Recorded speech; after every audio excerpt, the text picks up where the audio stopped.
"Hold it right there, comrade," the soldier barked. "Now come with me or else." Figures, with my luck, I thought. I'm about as useful as a chocolate teapot in a war zone. This dude marched me to a place full of other guys, all huddled together like penguins caught in a snowstorm. Seems escaping the whole kill or be killed thing was a popular activity these days. My turn came and another soldier, this one with a face like a grumpy bulldog, grilled me with questions. Finally he sighed like he was done shoveling week-old borscht and turned to leave. Now, should I make a break for it? My brain was a bowl of lukewarm borscht, but all I could manage was a silent prayer. Funny thing, prayer wasn't exactly my usual Tuesday afternoon activity, but hey, desperate times call for desperate measures. "All right, Big G," I mumbled. "You gotta help a brother out here. If it ain't you, it's curtains for yours truly." Just as I finished my heartfelt plea, more like a panicked whimper really, Mr. Grumpy Bulldog shuffled out the door. But guess what? He left something behind, a passport tumbling to the floor with all the grace of a drunken Cossack dancer. And wouldn't you know it, the airport announcement lady chose that exact moment to start her spiel about duty-free vodka and souvenir nesting dolls. Talk about perfect timing. The soldier didn't even notice his little paper slip-up. So there I was, alone in the room with a passport in my hand. Mine? Who knows, but hey, beggars can't be choosers, right?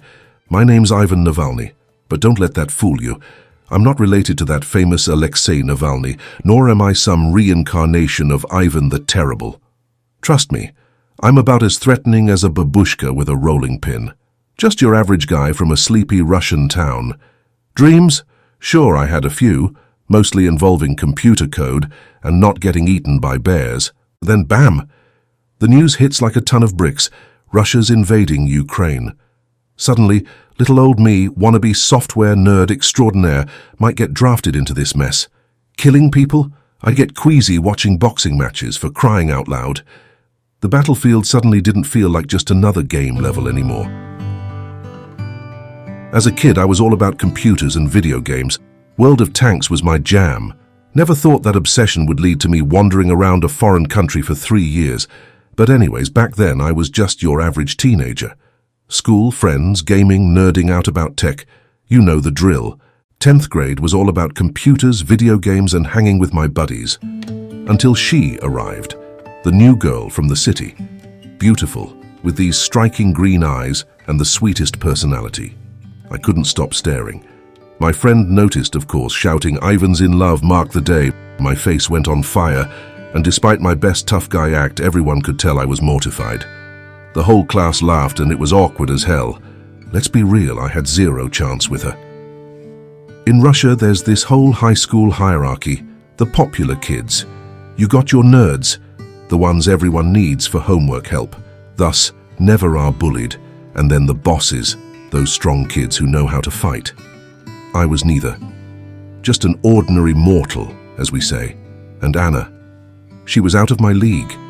Plus, she was from the city, and I was a small-town boy.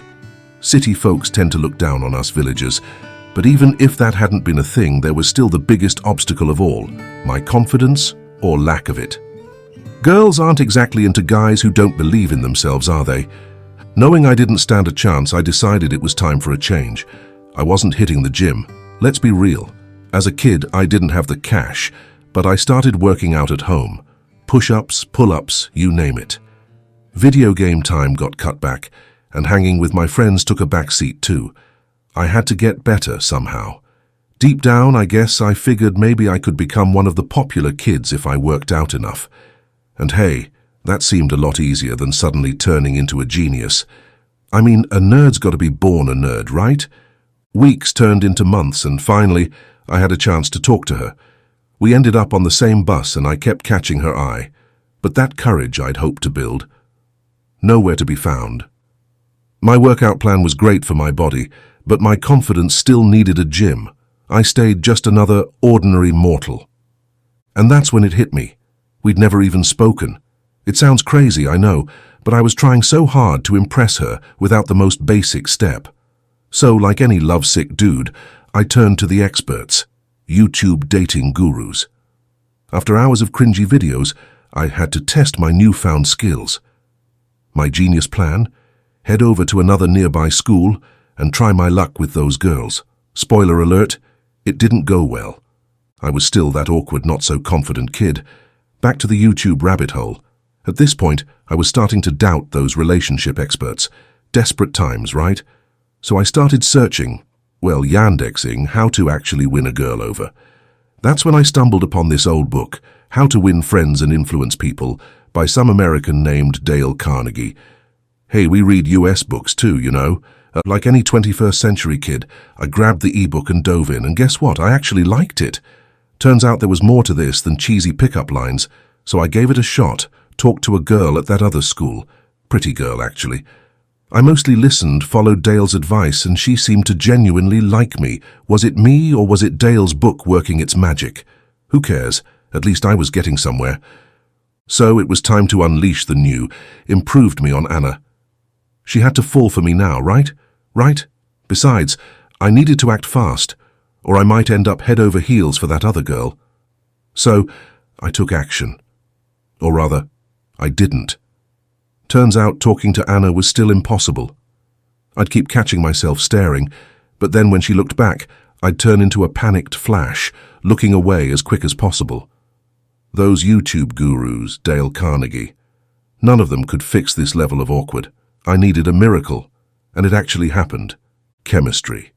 The subject I despised, despite being secretly proud that Mendeleev and his fancy table were Russian. At least, I thought I hated it.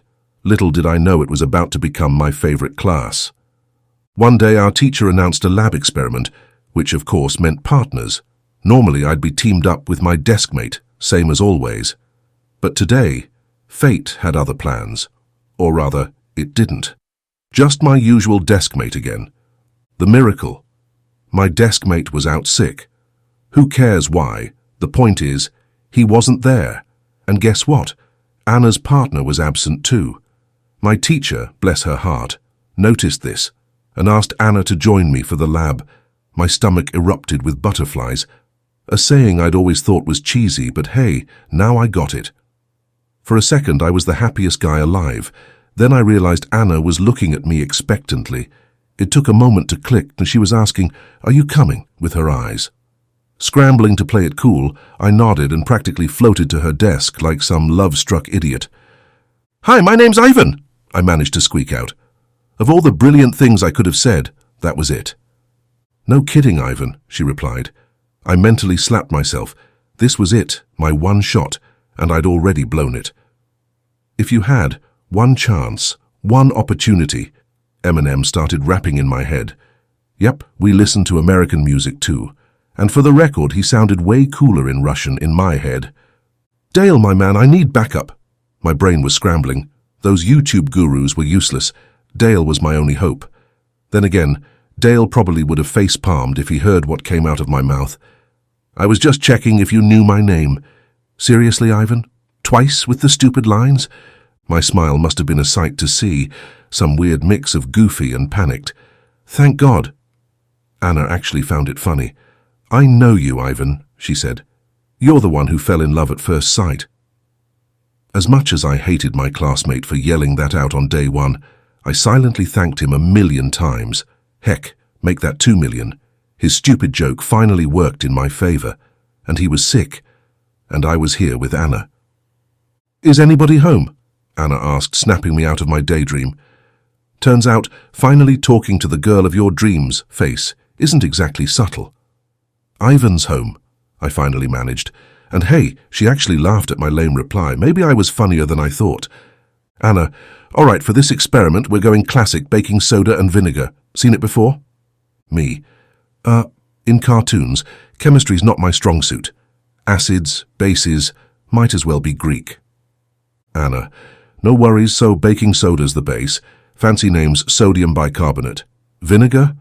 That's your acid, acetic acid to be precise." Me. "And when those two party together?" Anna. "Boom. Well, more like a fizzle.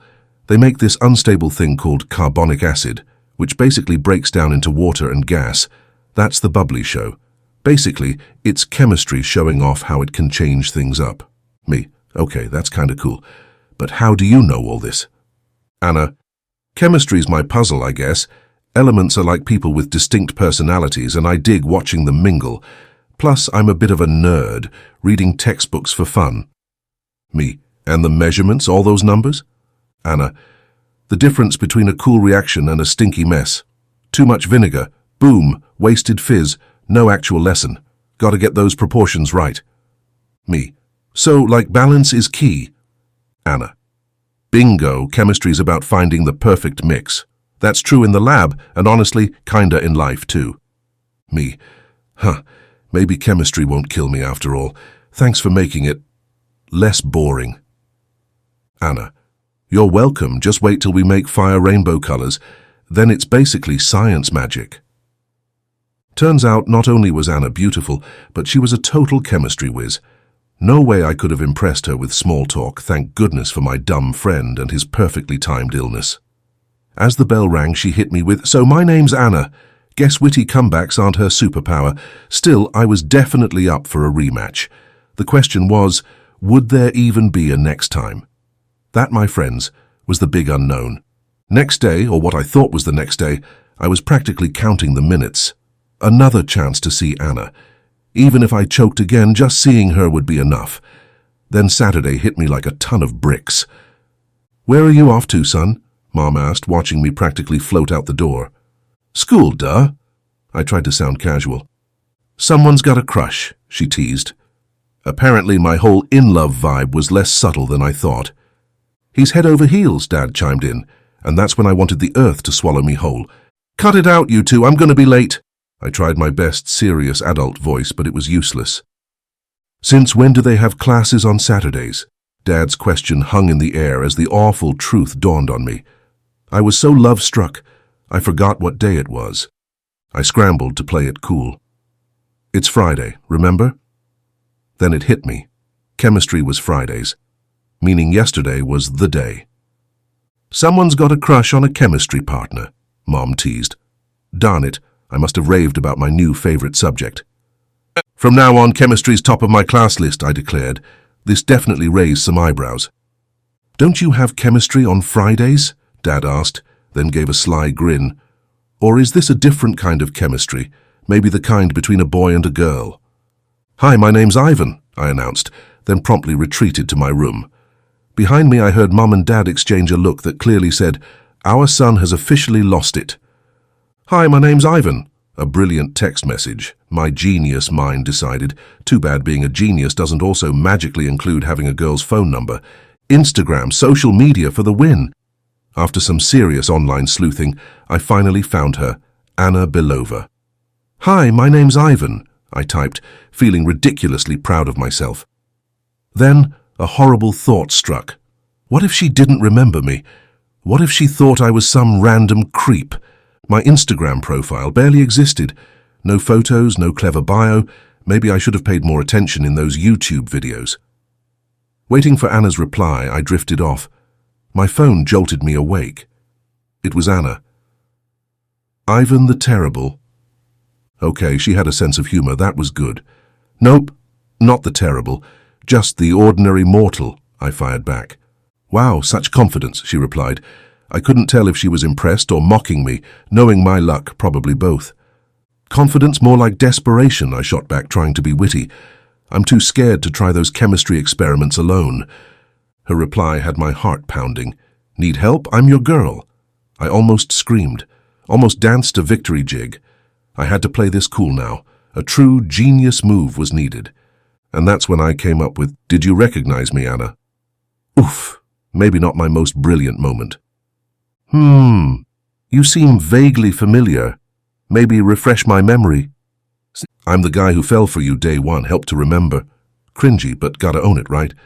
"Interesting, and why did I make such a big impression?" asked Anna. Time to drop the act. To be honest, it's hard to put into words. That was a first for me, feeling something like that. It's as if time stood still for a moment, and in that pause, there was only you. I was completely caught up in it for what felt like an eternity. For once, I texted exactly how I felt. Surprisingly, that seemed to make all the difference. Anna stopped texting. I swung between pure joy and utter panic. Maybe my honesty had blown it? Or maybe that was the thing that finally interested her. Saturday dragged by, then Sunday. No sign of Anna, just me replaying our texts. At least if she ghosted me entirely, I'd still see her at school. Right? Waiting for Anna felt like torture. Time had slowed to a crawl. Did everyone always notice how one boring hour could feel like 10? Screw this. Video games. That was the answer. My tank needed an upgrade, and I needed a distraction. Time to lose myself in battle for a while. Monday, Judgment Day, Anna or heartbreak. Today I'd finally know for sure. But Anna was nowhere to be found. My insides twisted into knots. Did she ditch school? Change schools? Maybe my text scared her off for good. I knew it. She was way out of my league. The chemistry teacher droned on, yelling about the periodic table. In my day, we knew them all. Some wise guy piped up, "Yeah, but there weren't nearly as many back then." That joke was gold. Too bad Anna would never hear me say it. My panic attack was nowhere near over. Tuesday finally, there she was, more than beautiful. Was she about to become my girlfriend? Or was I about to get demoted to the friend zone faster than a dying star? One conversation. That's all I had to make my case. "Hi, Anna," my voice squeaked. So much for the charm offensive. "Hey, Ivan, how have you been?" she replied. "I've been good, but how about you? Didn't see you at school yesterday." Smooth, Ivan. Real smooth. "I was sick, couldn't come," she replied gently. "Sorry to hear that. I hope you're feeling better.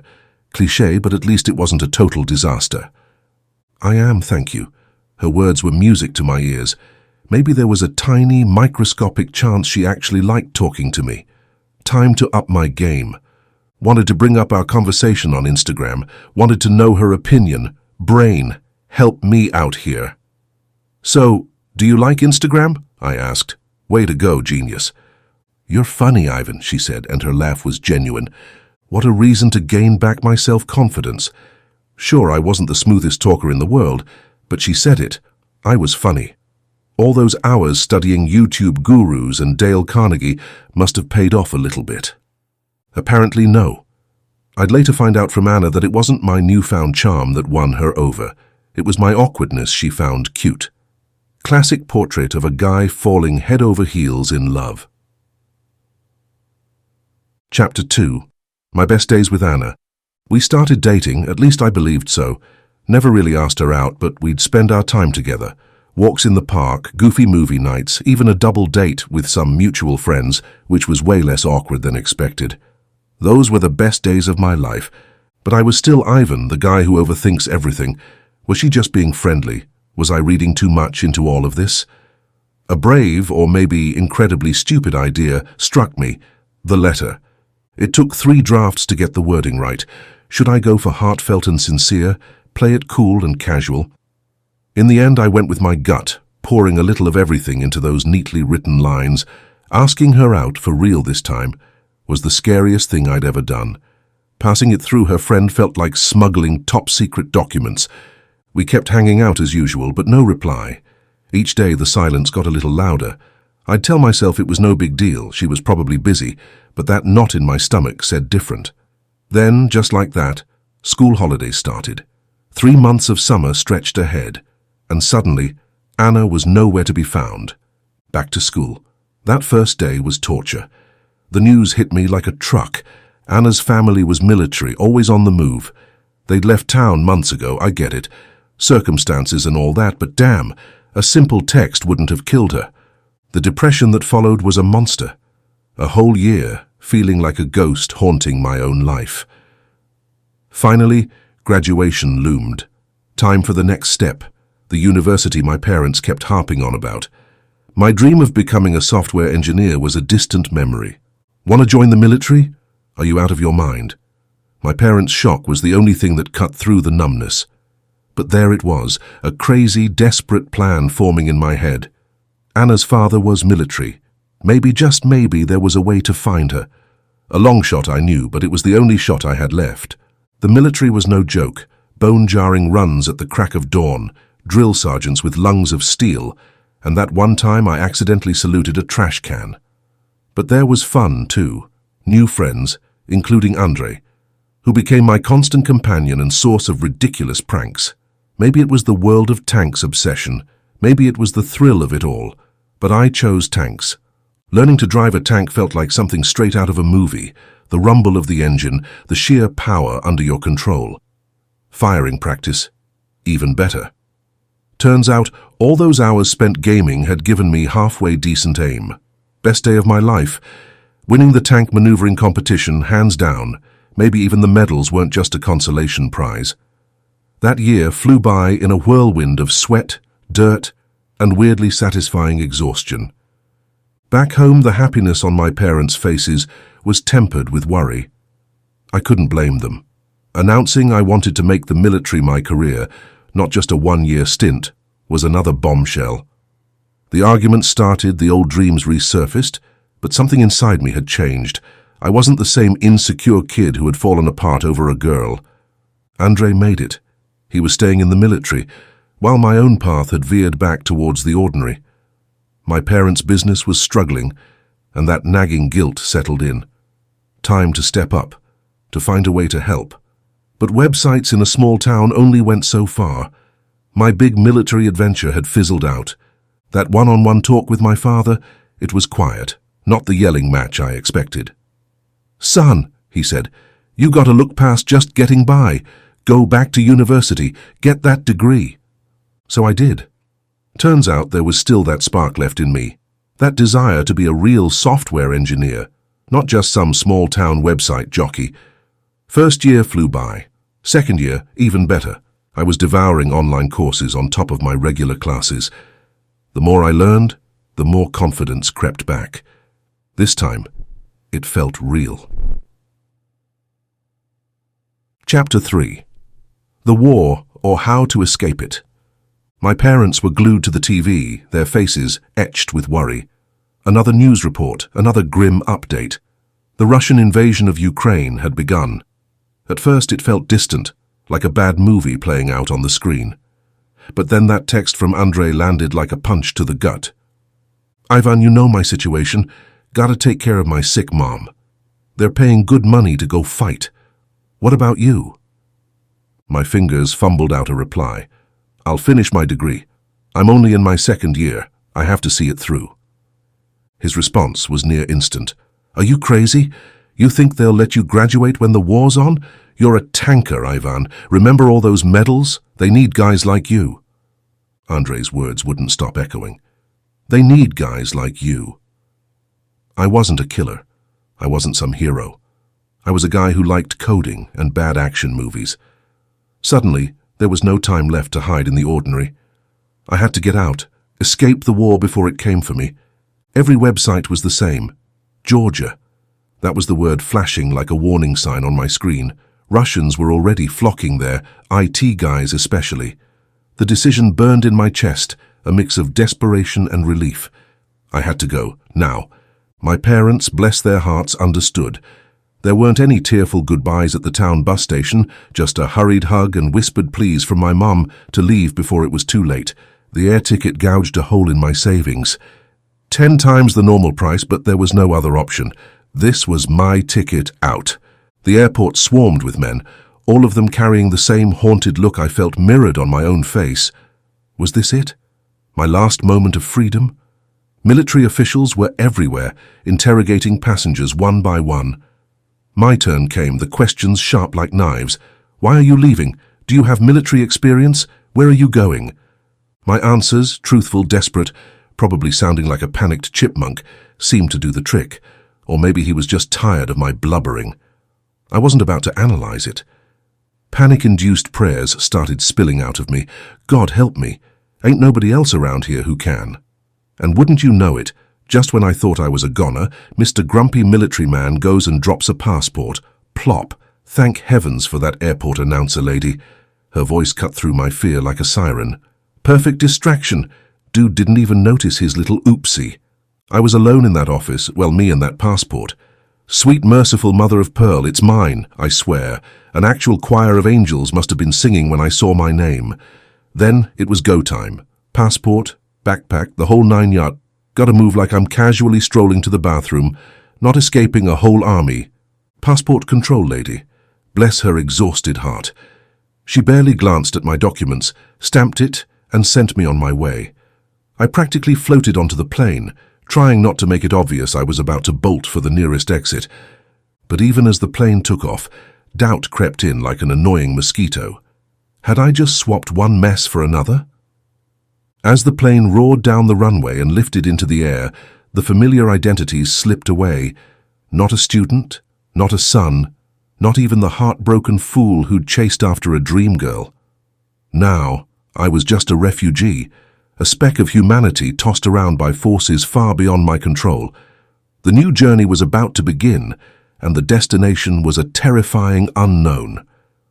Batumi, a gem of a city squeezed between the mountains and the sea, was my chaotic sanctuary. I had no grand plan, only the instinct for survival. Find shelter, any shelter. That turned out to be a cramped apartment crammed with fellow escapees, all of us speaking the language I'd tried so desperately to leave behind. A few introductions, a few shared stories over cheap wine. Somehow, a sense of community started to flicker. Next hurdle, work. Remote IT gigs were my only hope in this foreign land. Through this motley crew of refugees, a lead emerged, a small company desperate for someone with even basic coding skills. The pay was barely enough, but after weeks of uncertainty, it felt like victory. Food on the table, a shared roof over my head. Maslow's basics were covered. For now. But something unsettled me. Were we building a life here, or just marking time until the next upheaval? Months blurred together, a monotonous march of work, worry, and those same damn questions swirling in my head at night. When would the war end? When could I go home? We'd debate these endlessly over shared meals, hope flickering and dying in the ease of fellow refugees. Andrei was my lifeline to the world I'd left behind. He'd come and go, each time returning a little more haunted, a little more closed off.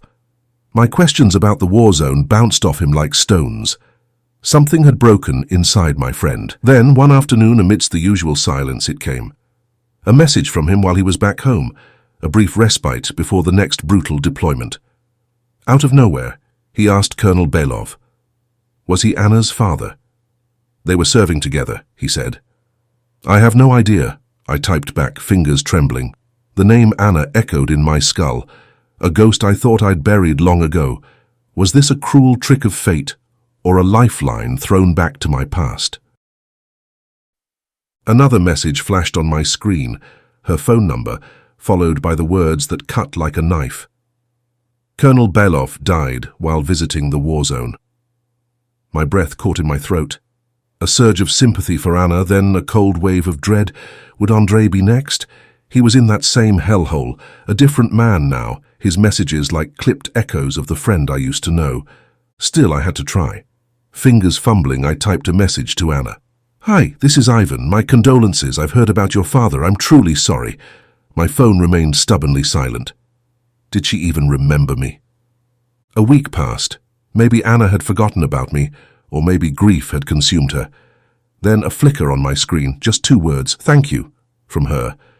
A wave of relief washed over me, then a desperate need to know more. I hope you're okay, I typed back, my fingers hovering over the send button. Did I sound too eager, too intrusive? Hesitation gave way to impulse. I had to try. Hours crawled by, each minute adding to the weight of uncertainty. Finally, a notification. Thank you, I'm fine, trying to get by. Her words were clipped, distant, but they were there. A tiny seed of hope, absurd as it seemed, started to bloom. I hope I could help with anything, I texted, the words hanging in the digital space between us. A part of me longed for her to confide in me, to let me offer what little comfort I could. But again, silence. Then, the next morning, thank you. Just those 2 words again. They felt heavier this time, weighted with the unspoken grief I knew she carried. Her father was gone, and for what? The question echoed in my own mind, a bitter echo of my own reasons for being here. I wanted to scream at the unfairness of it all. I wanted to text her again, but the words kept getting stuck. A couple of days dragged by, me staring at my phone like an idiot. Why did I care so damn much? All I wanted was to, I don't know, just hear her voice maybe. Then, out of nowhere, a message. "Where are you? Andrei said you guys were friends, that you escaped Russia too." It was her, Anna. My heart did this weird flip-flop in my chest. Was this my second chance?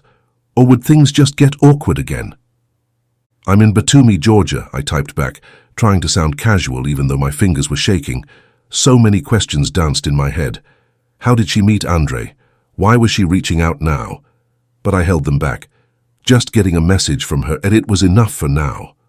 "That's so far. Are you okay there?" she replied. Butterflies exploded in my stomach. Was she really interested or just being polite? I wanted to wrap her in a hug, promise her everything would be okay, even though I was still a stranger here, a guy with no idea when or if I could ever go home. "Thank you, I'm okay. I've found a job working remotely now.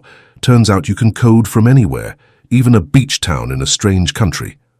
I added that last part, a tiny flex. The pay had gotten better lately. Maybe, just maybe, it could be enough. If she came here... Wait, what? I was literally talking to myself out loud. Another day ticked by in silence. I tried to bury the wild idea about her coming, but it clawed its way back. Right when I thought I should let it go, my phone buzzed. "I'm coming over to Batumi." My heart slammed against my ribs. Was this real? Was she coming for me? I managed to type out one word. "When?" "This week," she replied. And then again that familiar uncertainty hanging in the air between us. "I'm here." Two simple words, but they lit up my world. Was this real? Was she really here, or was my mind playing tricks on me? I had to know. "You probably have cooler plans than me, but if you're hungry, I know a decent place with a view," I typed back, suddenly desperate to see her again. Was it crazy to hope she'd come here for me? A million questions swirled in my head, each wilder than the last. A smiley emoji. Just that. But her smile felt like a warm ray of sunshine breaking through clouds. That shy, awkward kid? Gone. I must have gotten a little better at this over the years. "I came to visit my brother. He's here too," she said over dinner. Ironic, wasn't it? The colonel's son escaping the same war his father died in. Was it the colonel's plan all along? I bit my tongue, the question hovering unspoken. What's his name? I might know him. Dumb, even for me. Hundreds of thousands of refugees in the city. What were the odds? Was I turning back into that love-sick fool, blurting out stupid questions? "Andrei, maybe you do know him," she said, her voice soft.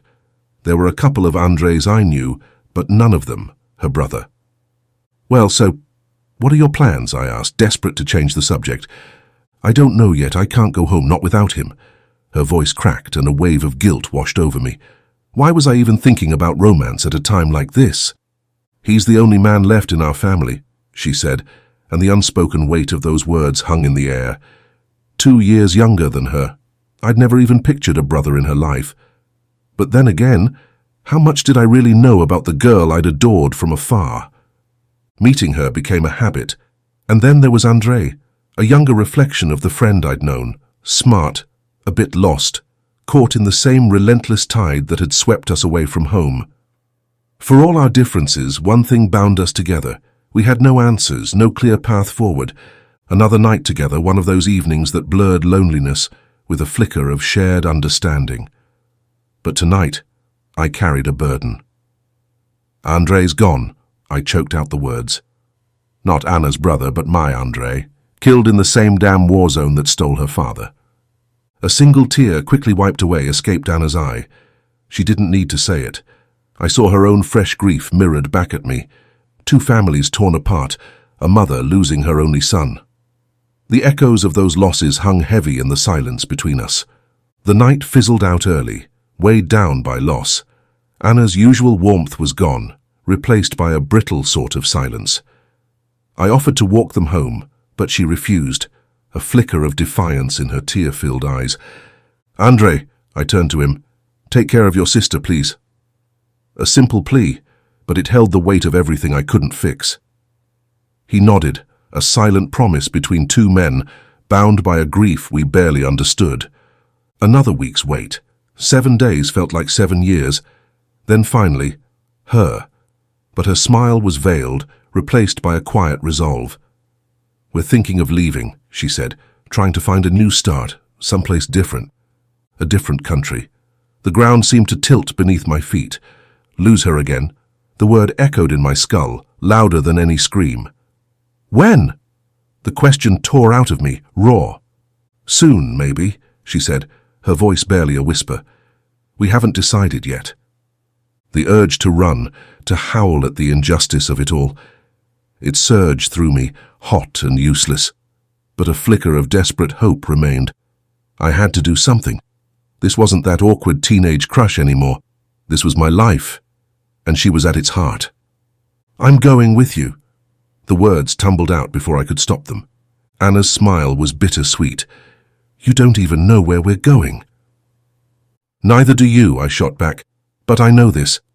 I can't lose you again." My voice cracked, the desperation I'd tried to choke down bleeding through. A tense silence stretched between us, broken only by Andrei's awkward cough. "I have errands." He slipped away, leaving me even more painfully aware of my confession hanging in the air. Bless that brother of hers for the escape. Forget those self-help gurus, even Dale Carnegie couldn't script me out of this mess. But suddenly it didn't matter. A surge of courage, or maybe pure reckless desperation, washed over me. I reached out, taking Anna's hands in mine. "I can't lose you again, Anna." The words were a plea, a promise, echoing in the quiet space between us. "Wherever you go, I go," I insisted. Her eyes, those same eyes that haunted my dreams back then, held a glimmer of surprise. This wasn't that confident teenager anymore. To my surprise, she was shy. The sudden flush of color on her cheeks emboldened me. Then, driven by some wild instinct I didn't even recognize in myself, I leaned in and kissed her. My heart pounded like a war drum, a surge of adrenaline mixed with something sweeter, more tender. This was real. This was finally happening. "Why didn't you come to find me?" A hint of hurt edged her question, despite the warmth in her eyes. "I waited a whole year." She sat in that cozy cafe, a world away from the girl of my memories. Wait, what? My heart skipped a beat.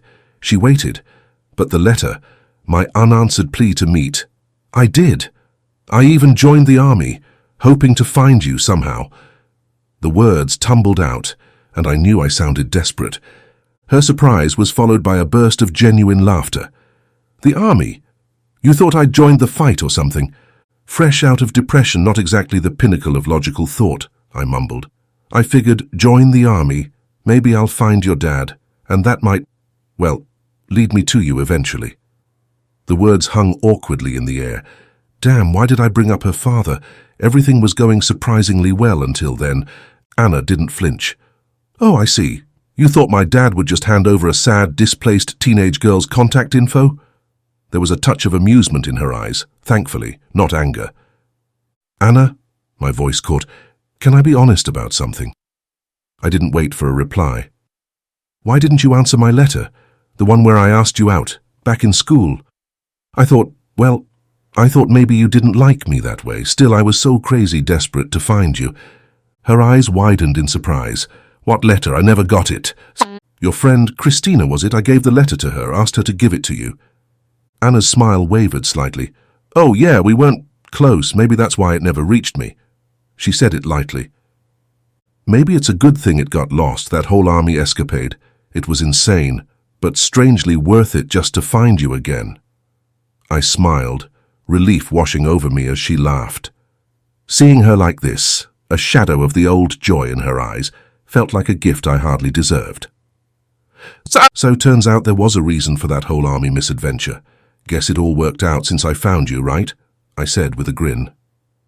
"Well then, Mr. Adventurer, where are we headed next?" Her tone was light, but her gaze held a hint of something deeper. "Anywhere with you." This time the words weren't desperate, but held a quiet determination. "Where you lead, I'll follow." "You said that already," she retorted playfully, but I caught the flicker of warmth in her eyes. "Will you marry me?" Bam, out of nowhere, that question crashed into my brain. Luckily, it didn't make the leap to my lips. I mean, Talk about jumping the gun, right? I didn't want to scare her off with my sudden leap into La La Land. Dodging that bullet, I steered us back to safer waters, proposing we dive into finding our next adventure spot instead. While aware that couples in some cultures share expenses, my upbringing taught me to be the primary financial provider. I wanted to be prepared if Anna moved in with me. That's why I carefully calculated our finances, and luckily, my remote job allowed me the flexibility to do so. Thailand offered not only a warmer climate, but also a lower cost of living, making it a practical choice. Those sad days of uncertainty in Batumi had become our quirky backdrop, with Anna turning even the gloomiest moments into comedy gold with just a goofy smile. But even her infectious laughter couldn't ward off our craving for endless sunshine. Cue our leap into Thailand's embrace, a kaleidoscope of chaos and warmth. We'd decided our next destination would be Thailand. Swapping the drab for Bangkok's buzz was like jumping from a black and white film into a technicolor scene. Our new life was a hilarious montage of language faux pas, Anna's unexpected Thai swear word arsenal from a questionable soap opera binge, and our comedic attempts at local customs. From epic street food battles, where I always ended up on the fiery end of a spicy dish, to temple runs that felt more like saunas, we found our rhythm. In this whirlwind of new experiences, amidst the laughter over mango sticky rice and the occasional monkey dodging, I felt a shift. It was more than the tropical days, it was the realization of our perfect chaos. One balmy evening, courage bolstered by the local spirits, I blurted out to Anna, "How about we level up this adventure and move in together?" My voice might have cracked, but our shared laughter sealed the deal. So that's how I ended up dodging a war zone and stumbling back to Anna. Even with the joy of finding her again, a heavy heart sat in my chest for those left behind. Families shattered, lives turned upside down. War, what a cruel mistress. But in the midst of the darkness, there was Anna. A flicker of light, a reminder to hold on to hope. Who knows what the future holds, but together, we'd face it.